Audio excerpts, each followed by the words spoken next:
Happy birthday Holi spirit, happy birthday church, जन्मदिन मुबारक हो। पेंतीकोस्ट पर्व का दिन पवित्र आत्मा का जन्मदिन या तो इस दुनिया में आने का दिन है, कलीसिया का जन्मदिन माना जाता है। हो सकता है आप में से कईयों का जन्मदिन भी इस दिन मनाया जा रहा हो। इस संडे जो पेंतीकोस्ट पर्व है, उस अवसर के लिए हम इस वचनों को ध्यान देंगे। इफिसी 2 अध्याय 10 से 22 पद में शब्द पेंतीकोस्ट ग्रीक शब्द से लिया हुआ है और इसका अर्थ होता है 50वां दिन। ये पूर्ण नियम से ही पालन किया जाता था पेंतीकोस्ट पर्व का दिन। हम जब पूर्ण नियम में देखने पाते हैं, 3 मुख्य पर्व हुआ करता था जो यहूदी लोग माना करते थे। उनमें से पहला था फसह पर्व, दूसरा था पेंतीकोस्ट पर्व और तीसरा था तंबुओं का पर्व।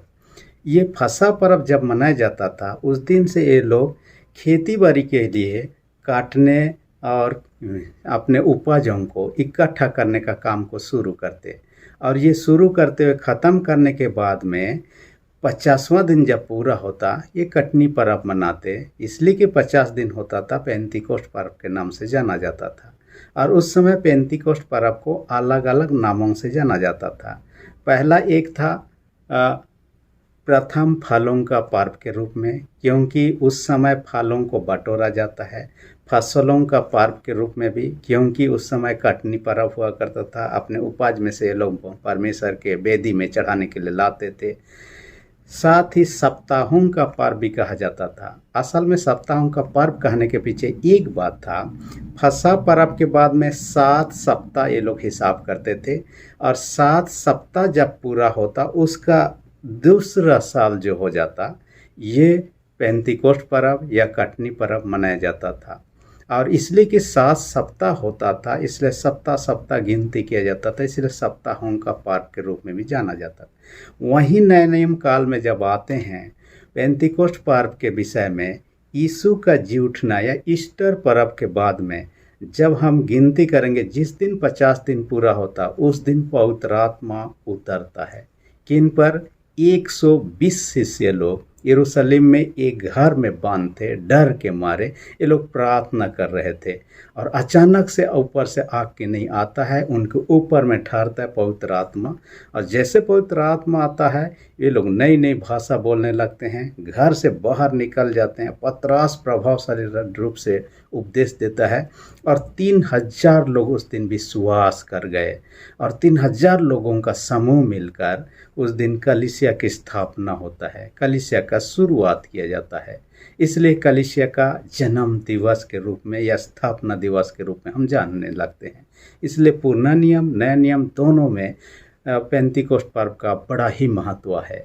और ये जो आज का वचन इफिसी की पत्री हम देखते हैं, इफिसी लोगों को कहा गया है, क्योंकि इफिसी के लोग ना यहूदी थे ना विश्वासी थे, परंतु एक समय आया, परमेश्वर के वचनों को सुना, प्रभु को ग्रहण किया और प्रभु के कलीसिया के सदस्य बन गए। इसलिए उनके जीवन में भी इसका महत्व दिखाई देता है, पवित्र आत्मा का महत्व, साथ ही कलीसिया के जन्मदिन का या कलीसिया के सदस्य होने का। आज का वचन का शीर्षक मैंने रख दिया है, यीशु में विश्वास का फल। यीशु में विश्वास का फल, यानी यीशु में विश्वास करने के द्वारा क्या फल है। हालांकि कई बाइबल में हम चर्चा करेंगे अनेक बातों की, परंतु इस वचन जो इफिसी 2:10 से 22 के आधार पर हम 3 मुख्य बातों पर चर्चा करेंगे। और पहली बात है, भले कामों को करना है, यानी कि यीशु पर विश्वास करने के द्वारा जब हम उद्धार प्राप्त कर लेते हैं, तब हमारे जीवन के अंदर भले काम होना चाहिए। इसलिए पहला पॉइंट मैंने किया, भले कामों को करना। और ये एक उद्धार पाया हुआ व्यक्ति का चिन्ह है, निशानी है कि हम भला काम करें दूसरों के लिए, संसार के लिए, लोगों के जीवन के लिए। क्योंकि हम यदि मसीही जीवन को देखते हैं, मसीही जीवन दूसरों का भला करने का जीवन ही है। आप देखिए, मसीही जीवन को ज्योति के साथ तुलना किया गया। ज्योति का काम क्या है? अंधकार में चमकना है, दूसरों को रोशनी दिखाना है, रास्ता दिखाना है। तो मसीही जीवन एक रोशनी दिखाने वाला जीवन हो दूसरों के लिए। दूसरा हम एक चर्चा करेंगे, नमक के साथ मसीही जीवन को तुलना किया गया। नमक का काम कहाँ होता है? सब्जी में जो कुछ भी हम पकवान पकाते हैं, उसमें नमक का मिश्रण किया जाता है नमक बिना उसका स्वाद अलग रहता है, नमक मिश्रण करने के बाद उसमें स्वादिष्ट बढ़ जाता है। जिनके जीवन में भी हताशा है, निराशा है, परेशानी है, किसी भी प्रकार की समस्या, उनके जीवन में खुशी, आनंद, शांति को भरने का काम करने वाला ही मसीही जीवन है। इसलिए दूसरों के लिए जो भला काम करना मसीही जीवन का एक यही है, अंग ही है। आप देखिएगा दुनिया में जितने भी चीज़ वस्तु बनाया गया है, चाहे घड़ी हो, चाहे ड्रेस हो, चाहे टेबल हो, टीवी हो, चाहे माइक हो, जो कुछ भी हो, सब चीज़ बनाने वाला कोई ना कोई है, बनाने का उद्देश्य है। ईश्वर ने जितना चीज़ बनाया है संसार में, उनका भी उद्देश्य है। आपको मुझे बनाने के पीछे भी उद्देश्य है, और हमारे जीवन के द्वारा उसके महिमा हो, हमारे जीवन का दूसरों का भलाई का काम हो, ये बात प्रभु चाहता है। और इस कारण से देखिए मसीहियों के द्वारा कई संस्था चलाया जाता है, कई कलीसियाओं की ओर से। आप देखिएगा वृद्धाश्रम चलाते हुए, अनाथाश्रम चलाते हुए, स्कूल, कॉलेज, हॉस्पिटल और अन्य अन्य प्रकार का सेवा के निमित्त, जो दूसरों का भलाई के निमित्त उपयोग में लाया जाता है। इन संस्थाओं को खोलने का विषय ये है, दूसरों का भला करना, उनके जीवन उस भलाई को दिखाना है। देखिए हमारा हाथ ऐसे ही परमेश्वर ने नहीं दिया है ताकि इस हाथ के द्वारा हम किसी का मदद कर सकें। आपने APJ अब्दुल कलाम, जो हमारे देश के पूर्व राष्ट्रपति थे, उनका स्टेटमेंट को आपने पढ़ा होगा। उन्होंने अंग्रेजी में ऐसा कहा, I am not handsome but I can give my hand to someone who need help. कहता है मैं हैंडसम नहीं हूँ, परंतु मैं अपने हाथों को उनके लिए दे सकता हूँ जो आवश्यकता ग्रस्त हैं, जो सहायता के आवश्यकता ग्रस्त हैं, उनको दे सकता हूँ। कहता है तो जो भी हो, हमारे हाथ हमेशा बंधे न रहना चाहिए, दूसरों को मदद के लिए, दूसरों को देने के लिए, दूसरों को भलाई के लिए ये उपयोग में आने वाला होना चाहिए। मत्ती रचित सुसमाचार 25 अध्याय में 31 पद से आगे हम कई बार चर्चा किए हैं। अंतिम दिन में यीशु मसीह जब दोबारा आएंगे, सारे संसार के लोग इकट्ठा किए जाएंगे, तब धर्मी लोगों से है, पिता के धन्य लोग, तुम उस स्वर्ग के अधिकारी हो जाओ। जब मैं भूखा था तुमने खाना खिलाया, जब मैं प्यासा था तुमने पानी पिलाया, जब मैं बीमार में था तुमने सेवा शुद्धि की। तब ये लोग पूछेंगे, हे प्रभु कब आपको खिलाया, कब आपको पानी पिलाया, कब आपको सेवा शुद्धि किया। प्रभु उनसे कहेगा, किसी भाई या बहन के साथ तुमने जो किया मेरे साथ किया। मत्ती 25:40 में कहता है। तब दुष्ट लोगों से कहेगा, जाओ नर्क में अधिकारी हो जाओ, जो शैतान उसके अनुयायियों के लिए तैयार किया। जब मैं भूखा था तुमने खाना नहीं खिलाया, जब मैं प्यासा था तुमने पानी नहीं पिलाया, जब मैं बीमार था तुमने सेवा शुद्धि नहीं की। तब वे पूछेंगे, हे प्रभु कब आप इस हालत में थे, कब आपको नहीं खिलाया, नहीं पिलाया, आपका सेवा शुद्धि नहीं किए। प्रभु उनसे कहा, किसी भाई या बहन जो इस हालत में था तुमने उसके साथ नहीं किया, इसका मतलब मेरे साथ नहीं किया है। मत्ती 25 उसका 45 में साफ साफ कहता है। इसलिए कहता है कि हम दूसरों का भलाई करने वाला जीवन को व्यतीत करें। आप परमेश्वर के दास जॉर्ज मुलर के बारे में कई बार हमने चर्चा किया है। उन्होंने बच्चों को देखा जो कि अनाथ, इधर उधर बिखरे, जिनका जीवन स्कूल, कॉलेज इत्यादि से बहुत ही दूर था, उनका जीवन ही बेसहारा जीवन। ऐसे बच्चों को देखने के बाद तरस आ गया। उसके बाद पैसा नहीं था, फिर भी उन्होंने अनाथालय खोला, और प्रभु के अनुग्रह से प्रभु ने उनके लिए आर्थिक व्यवस्था भी कर दिया। और हर दिन क्या खाएंगे, क्या पिएंगे, उसके बारे चिंता नहीं करता, प्रभु मुझे देगा, क्योंकि वो जानता था प्रभु के लिए वो काम कर रहा है, दूसरों का मदद का काम कर, इसलिए प्रभु उनके जुगाड़ करेगा। एक दिन की बात है, हमने कभी चर्चा किया है, सुबह का नाश्ता के लिए कुछ भी नहीं था, बच्चों को खाने के लिए क्या दिया जाए, वहाँ के कर्मचारी भी चिंतित थे। तब मुल्लर ने कहा, सब बच्चों को हाथ धोने के लिए कहिए और बैठा दीजिए। उन्होंने प्रार्थना करना शुरू। जैसे प्रार्थना खत्म हुआ, एक व्यक्ति दरवाज़ा खटखटाया। उन्होंने कहा, हमारे गाड़ी खराब हो गया, ब्रेड हम लोग ले रहे थे, इसलिए आपको देना चाह रहे हैं। उसके बाद में थोड़ा समय में ही और एक गाड़ी आया। वो गाड़ी भी खराब होने के कारण से उसमें दूध भरा हुआ था। हम जब तक इसमें से दूध ना निकालें, ना उतारें, तब तक गाड़ी का रिपेयर नहीं हो सकता, इसलिए आपको दान देना चाहते। देखिए उनके पास कुछ नहीं था और परमेश्वर ने अद्भुत से जुगाड़ किया। एक दिन ऐसा ही था, स्कूल से छुट्टी होकर बच्चे आने वाले थे। कर्मचारी लोग बोलने लगा, आज हम कहाँ से क्या खाने के लिए बच्चों को देंगे, हमारे पास कुछ भी नहीं है। मुल्लार ने कहा परमेश्वर इसका भी कहीं ना कहीं प्रबंध किया हुआ है। उन्होंने प्रार्थना करना शुरू किया। प्रार्थना जैसे ही ख़त्म हुआ, एक गाड़ी आया, एक के बाद दूसरा गाड़ी आ गया। उसके बाद में उस गाड़ी से, कार गाड़ी से एक व्यक्ति निकला और आया। उन्होंने कहा हमारे यहाँ एक पार्टी था और पार्टी अचानक से कैंसिल हो गया, कोई व्यक्ति नहीं आया। कैंसिल होने के कारण हम जितने भी पकवान पकाए थे हम फेंकना चाह रहे थे, लेकिन हमें ख्याल आया यहाँ लोगों को ज़रूरत है, बच्चों को, इसलिए पूरा गाड़ी में हम लोग उठा कर लाए हैं। देखिए, वे समय भी प्रभु ने उनके लिए अद्भुत रीति से पूरा किया। जीवन में जब भी ऐसा परिस्थिति आता, प्रार्थना करता, हर एक जरूरत पूरा हो जाता, क्योंकि वो भला का काम करता था।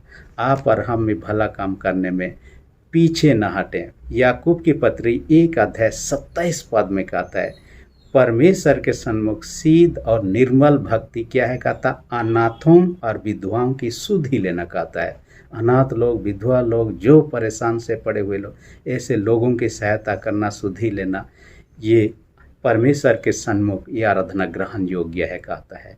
इसलिए हम जब उद्धार प्राप्त किए हैं, उनको भला काम करने से पीछे नहीं हटना है। दूसरा पॉइंट में क्या कहता है, परमेश्वर के घर के सदस्य हो जाना, परमेश्वर के परिवार के या घर के सदस्य हो जाना।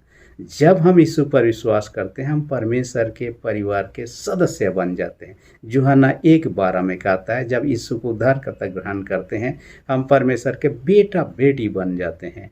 और देखिए, यहूदी लोग क्या करते थे, आज का वचन में 11 पद से आगे देखिएगा। वो लोग अपने आप को यहूदी समझते थे, दूसरे जाति के लोगों को वे लोग नीच दृष्टिकोण से देखा करते। तो उस समय की बात है, वर्तमान नहीं, जिस समय ये लिखा गया।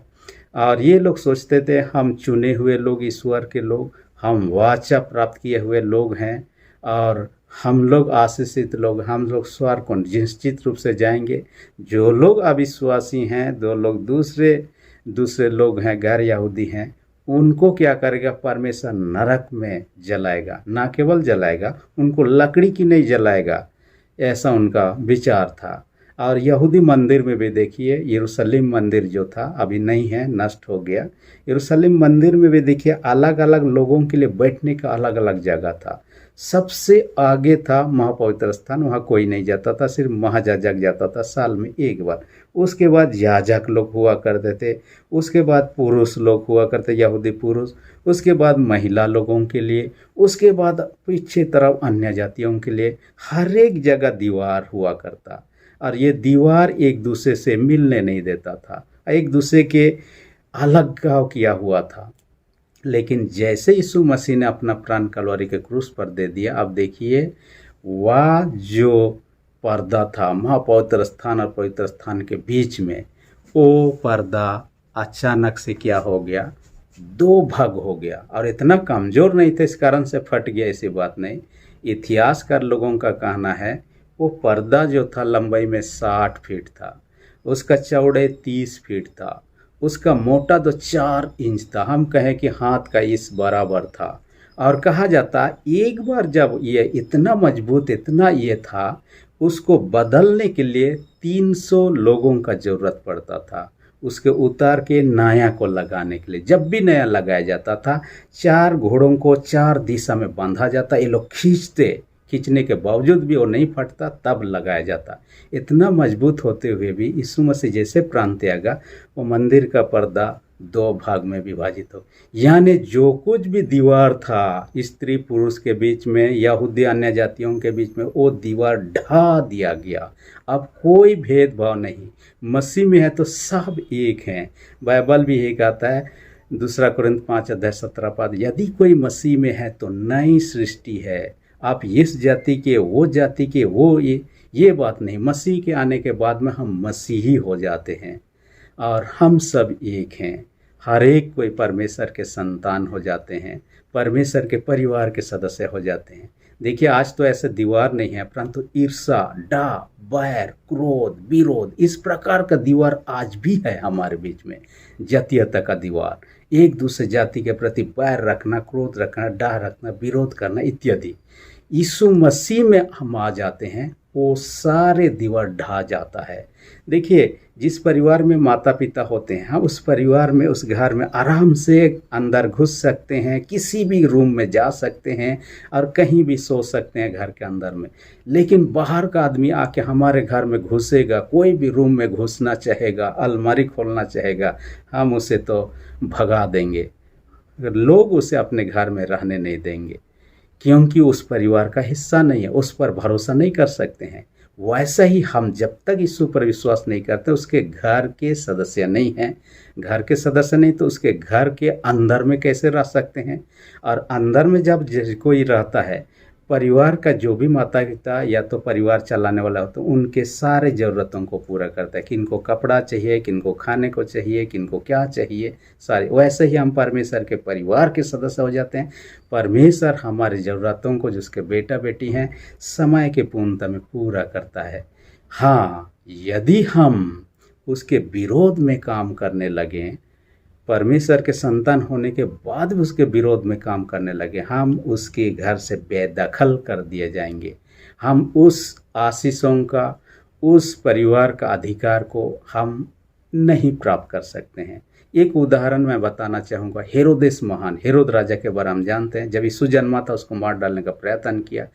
उसका एक बेटा था, हेरोदेस अंतिपास।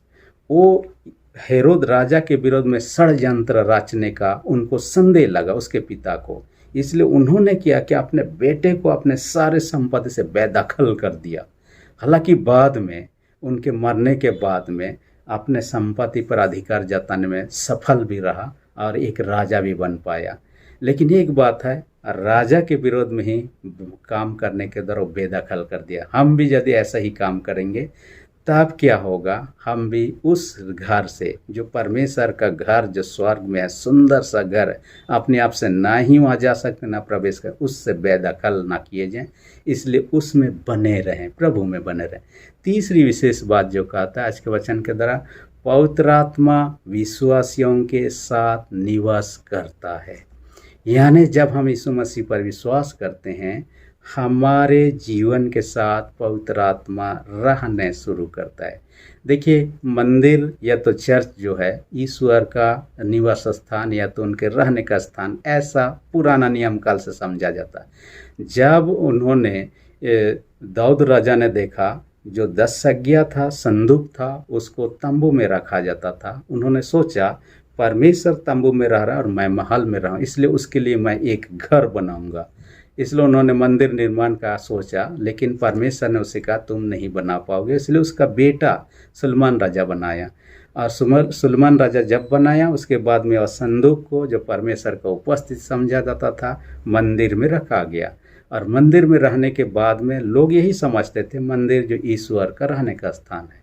वो मंदिर तो नष्ट हो चुका है, आज चर्चेस हैं, गिरजाघर हैं, परंतु वो मंदिर जो उस समय बनाया गया था अब तो नष्ट हो चुका है। इसलिए ईटा, बालू, सीमेंट से बना हुआ जो चर्च है, चाहे मंदिर है, टेम्पल है, ये ईश्वर का निवास स्थान उस समय से होते आया है। परंतु अब जो है, नया नियम काल में, पवित्र आत्मा का युग में, पौलुस प्रेरित क्या कहता है, पहला कुरिन्थियों 3:16-17, तुम्हारा शरीर परमेश्वर का मंदिर है और परमेश्वर का आत्मा हमारे अंदर में अब बस कर रहा है। क्योंकि पवित्र आत्मा का युग में है, पवित्र आत्मा का अवतरण हो चुका है। इसलिए अपने मन मंदिर में पवित्र आत्मा को जगा दें, इसे साफ सुथरा रखें ताकि वो रह सके। क्योंकि पवित्र आत्मा सामर्थ देता है, शक्ति देता है, क्योंकि पवित्र आत्मा में सामर्थ है। और जो काम हम अपने से नहीं कर सकते, पवित्र आत्मा के सामर्थ से कर सकते हैं। ये इसलिए इसे हवा के साथ तुलना किया गया। हवा को हम नहीं देख पाते हैं, परंतु हवा जब आंधी तूफान की रूप लेता है, उसे रोक पाना मुश्किल हो जाता है। वैसा ही हवा के बिना हम सांस नहीं ले पाएंगे, तब हम मर जाते हैं। वैसे पवित्र आत्मा के बिना हमारा आत्मिक जीवन मरा हुआ अवस्था में पाया जाता है। दूसरा, पवित्र आत्मा को पानी के साथ भी तुलना किया। पानी बिना कोई भी जीव जंतु प्राणी जीवित रहना मुश्किल हो जाता है, आप और हम भी। ऐसे ही पवित्र आत्मा के बिना आत्मिक रूप से जीवित रह पाना संभव नहीं है।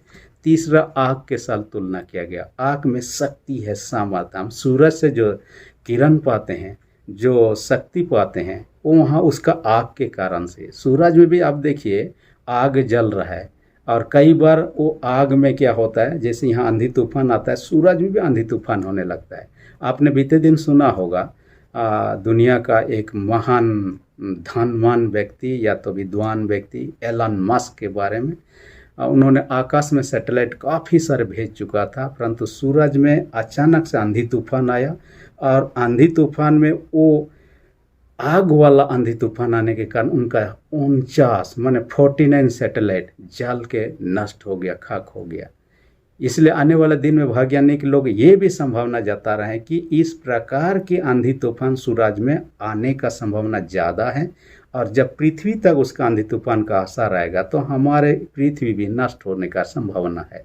जो भी हो वो तो भविष्य की बात है, परंतु शक्ति के साथ तुलना किया गया है और इस कारण से सामर्थ्य देता है आपको मुझे पवित्र आत्मा। तीसरा चीज़ आज का वचन में क्या कहता है, पवित्र आत्मा का निवास स्थान कहता है कि हम सब मिलकर, ये दिखने वाला नहीं, नहीं दिखने वाला, हम जितने विश्वासी हैं हर एक कोई एक ईटा के समान है। एक एक ईटा जोड़ जोड़ के एक बिल्डिंग घर बन जाता है।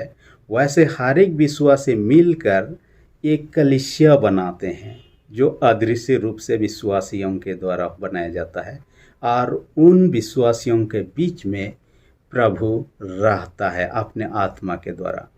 इसलिए प्रभु अपने वचन में कहते हैं जहाँ 2 या 3 मेरे नाम से इकट्ठा होते मैं उनके बीच में होता हूँ। इस कारण से कहता है विश्वासी लोग जहाँ प्रभु के नाम से जमा होते रहते हैं, इकट्ठा रहते हैं, उनके बीच में प्रभु का डेरा होता है।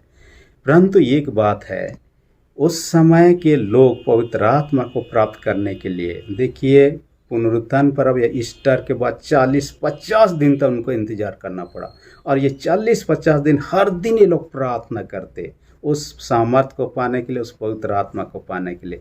आपको मुझे भी निरंतर प्रार्थना की आवश्यकता है, और 120 लोग उस पवित्र आत्मा को प्राप्त कर पाए। आपको मुझे भी परमेश्वर ने जिस दिन हम यीशु मसीह को उद्धारकर्ता ग्रहण किए उसी दिन से आत्मा का दान दिया है, क्योंकि उस आत्मा के बिना कोई भी यीशु को उद्धारकर्ता के रूप में स्वीकार नहीं कर सकता है। पहला कुरिन्थ 12:3 पद के अनुसार कहता है, और उसी आत्मा हमें यीशु को उद्धारकर्ता स्वीकार करने में सहायता करता है। लेकिन हम बार बार पाप करें, पवित्र आत्मा के विरोध में पाप काम करें, उसको अपमानित करें, निंदा करें, तो हमारे अंदर से दूर चला जा सकता है। मैं एक किताब को पढ़ रहा था, F.E. मर्स नामक लेखक है किताब का। उन्होंने एक कनाडा देश की एक घटना के बारे में चर्चा करता है, और उन्होंने कहा एक व्यक्ति जो था एक तोता को पाला हुआ था, और इतना पाला हुआ था, तोता और उस घर का मालिक के बीच में गहरा दोस्ती था। जब भी घर से बाहर से आता मालिक, वो तोता उसके साथ ही रहता, उसके कंधे में, उसके मुंडी में, कहीं भी बैठता, बातें करते, हर समय उसके साथ, और इस प्रकार से उनका जीवन था। एक दिन क्या हुआ, घर का मालिक पी के आया, पी के आने के बाद में उसका होश नहीं था। जब तोता उससे आकर उसका कंधे में बैठ गया, वो गुस्सा हो गया, उसको पीटा, वहाँ से दूर उड़ के भाग गया। फिर कुछ दूर के बाद में यह मजाक कर रहा हो समझा तोता, फिर आके वहाँ बैठा, दूसरी बार फिर उनको पिटाई किया। उसके बाद में कुछ देरी व्यतीत होने दिया, उसके बाद फिर आया और डरते डरते उसके मुंडी में बैठने का प्रयत्न कर रहा था। उसको इतना पीटा कि वहाँ से दूर फेंका गया, और इतना होने के बाद में उस तोता जो उतने दिन से उनके बीच में गहरा दोस्ती था, उड़ के घर से बाहर चला गया और वापस कभी नहीं आया।